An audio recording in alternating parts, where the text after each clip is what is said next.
Hello and welcome to the Division of Practitioner Data Bank Customer Support Resource Series. We have prepared a number of short technical assistance videos that can be used as an orientation, a refresher, or a way to troubleshoot an issue you may be facing. Whether you are a new user or a seasoned veteran of the National Practitioner Data Bank, this series will provide useful tips that will make using the data bank more efficient and productive. For additional assistance, you can always visit our website at www.npdb.hrsa.gov or contact our Customer Service Center by phone at 1-800-767-6732 or by email at help@npdb.hrsa.gov. The video you are about to view covers the topic of submitting a report to the National Practitioner Data Bank, or the NPDB, for actions taken against a practitioner's clinical privileges. During this video, you will learn how to enter data step by step for a clinical privileges report, and you will be reminded of the importance of entering accurate information. This video is targeted to hospitals and other healthcare entity officials, government officials, and others who might submit a report to the NPDB regarding an action taken against a practitioner's clinical privileges.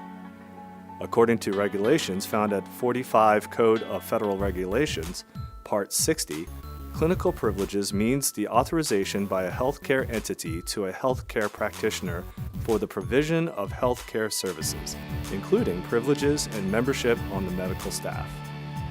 Reportable clinical privileges actions include any professional review action that adversely affects the clinical privileges of a physician or dentist for more than 30 days, or the surrender of clinical privileges while under investigation or to avoid an investigation. To submit a clinical privileges report, you first go to our homepage. On the left-hand side of the page, under Healthcare Organizations, you will select Sign In. We are now on the Sign In page for healthcare organizations. In the box labeled Data Bank ID, otherwise known as the DB ID, please enter your 15-digit DB ID. In the box labeled User ID, please enter your username. In the box labeled Password, please enter your password.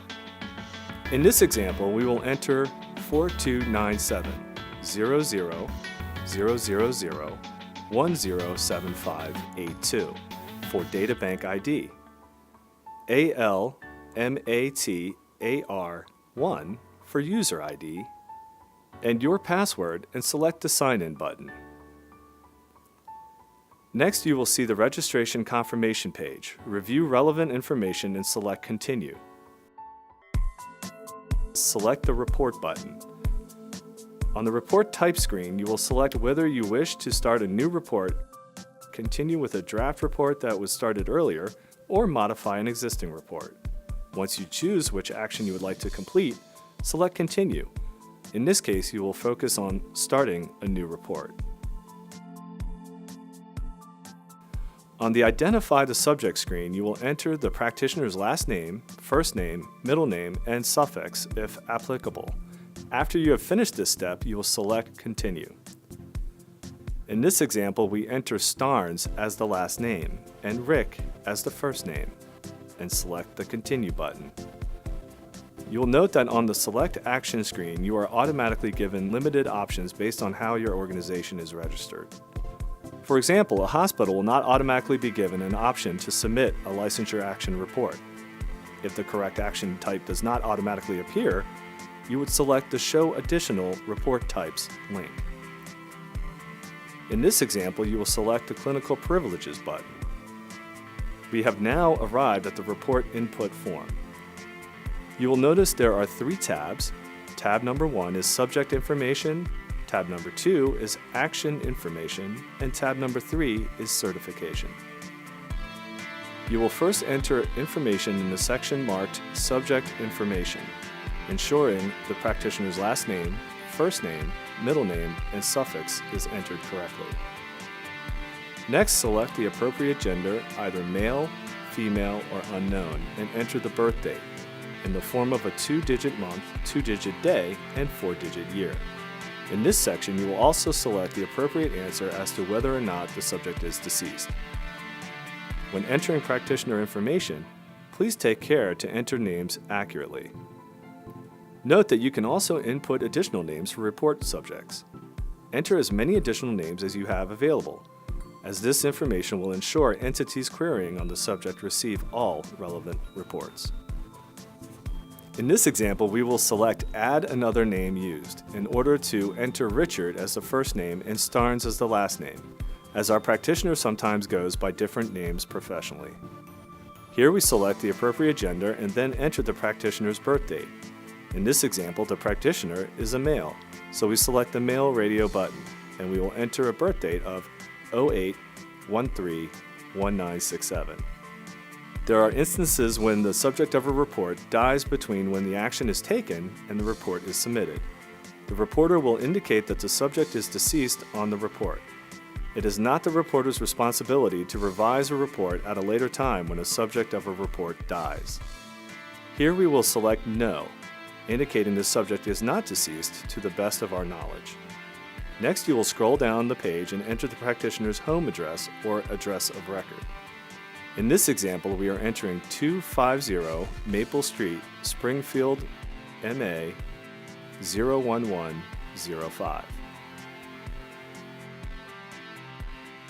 Next, you will come to the section where you enter the practitioner's work information. At this point, be sure to check the box under Work Information if the practitioner's work information is the same as your organization's. In this example, we will enter the organization name as New England Children's Hospital. The address we are entering is 582 River Road, Springfield, MA 01152. Next, you enter the Social Security number and Drug Enforcement Administration number. Here we are entering the Social Security number as all ones, and the Drug Enforcement Administration number as AA1234567. We now move to the Occupation and State Licensure Information section. When you put your cursor in the Occupation Field of Licensure text box, a drop-down menu will appear. You will see your most recently used occupations displayed at the top of the list. If you are submitting a report on one of these, simply select that occupation title. If you are submitting a report on a different occupation than those recently used, you may find and select the occupation title on the list, or you may begin typing the name of the occupation in the search box. In this example, we begin typing physician in the search box. As we continue typing, a narrow list of options appears. We select Physician, MD. Now we move to the state of licensure and select MA, Massachusetts from the drop-down. Finally, we enter the subject's license number, MA1234. Next, you enter in the professional schools attended. You may add more than one school if the practitioner attended more than one professional school. Note that the system has an autofill feature that suggests school names. Not every professional school for every profession is currently included in this feature.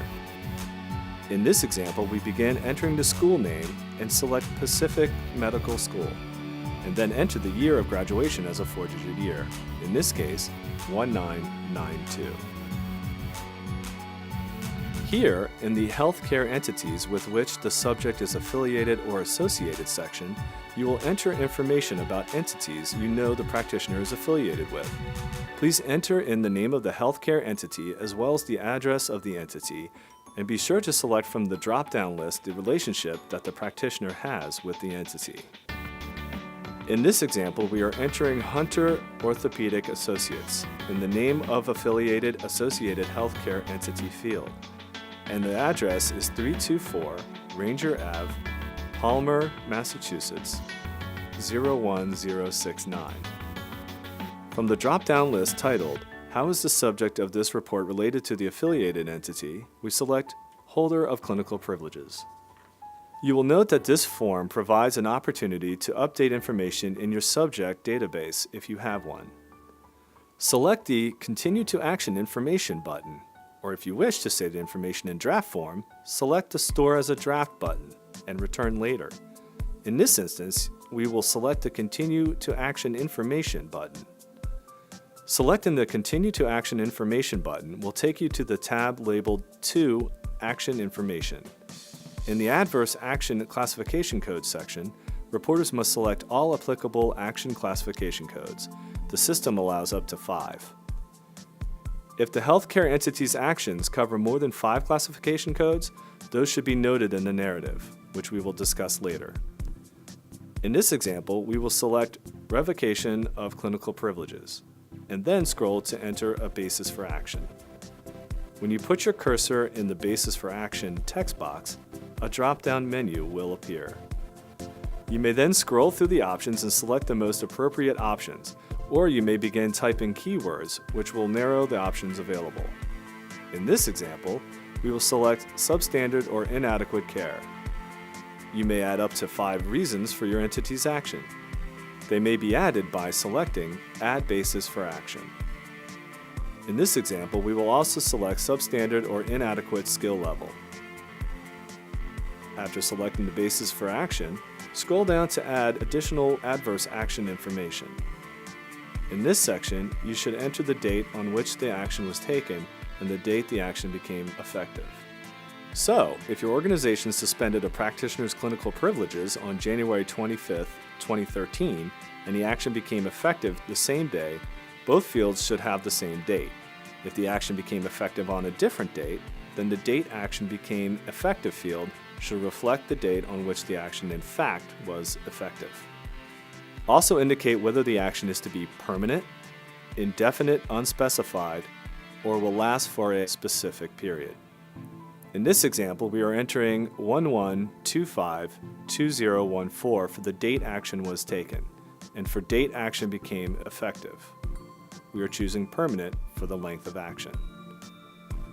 We are now at the point where we must enter a narrative description in the description of subject acts or omissions or other reasons for actions field. To quote from the NPDB guidebook, the narrative description should have enough detail to ensure that future queryers have a clear understanding of what the subject of the report is alleged to have done and the nature of and reasons for the event upon which the report is based. A narrative description cannot exceed 4,000 characters, including spaces and punctuation.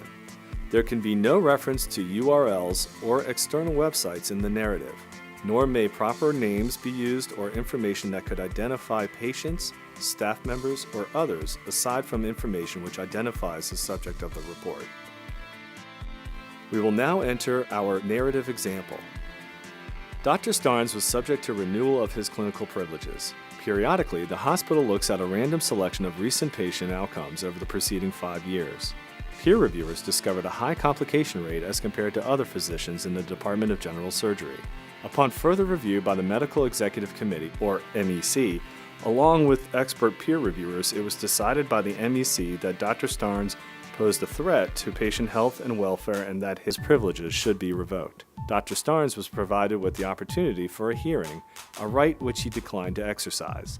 On November 25, 2014, upon receipt of Dr. Starnes' decision to forego the hearing, the board met to ratify the MEC's decision and the action to revoke his privileges became final.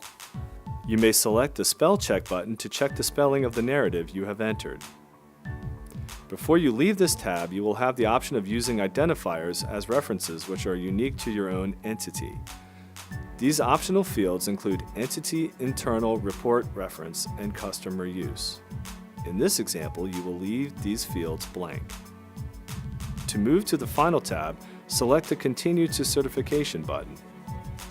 In the certification section, you will address whether you wish to allow the data bank to send a copy of the report that you're about to submit to the appropriate state board that administers practitioners in your state, of the type that are being reported. You have the option to allow the data bank to send an electronic report notice to the appropriate state board, while attesting that it is the correct board. You also have the option to attest that you will provide the state board with the report yourself. In this example, we select the first choice, allowing the data bank to send an electronic report notice, informing the Board of Registration in Medicine, as it is called in Massachusetts, that a report has been filed on a practitioner. Now you should scroll down to find the last part of the certification section. The following fields are pre-populated with information from your data bank account: authorized submitter's name, authorized submitter's title, authorized submitter's phone, and date. It is important to verify the accuracy of this information. To submit the report, select the Submit to Data Bank button. Finally, we arrive at the Report Submission Complete page. This page serves as a confirmation of the report you submitted. From this page, you may save a copy of the report using the Save Report to Your Computer button. This concludes the reporting process. You can return to the main options screen and begin a new report or complete another data bank function by selecting the Return to Options button. Please remember the following takeaways from this video. Enter names and other personal information of the subject of the report accurately. Ensure the narrative portion of the report has enough detail for readers of the report to understand the facts and circumstances surrounding an action taken against a practitioner's clinical privileges. Call customer service with questions, especially when you lack certain important information that is required to be entered into a report. Thank you for viewing the video, which is part of the National Practitioner Data Bank's Customer Support Resource Series. For additional assistance, you can always visit our website or contact our Customer Service Center by phone or by email.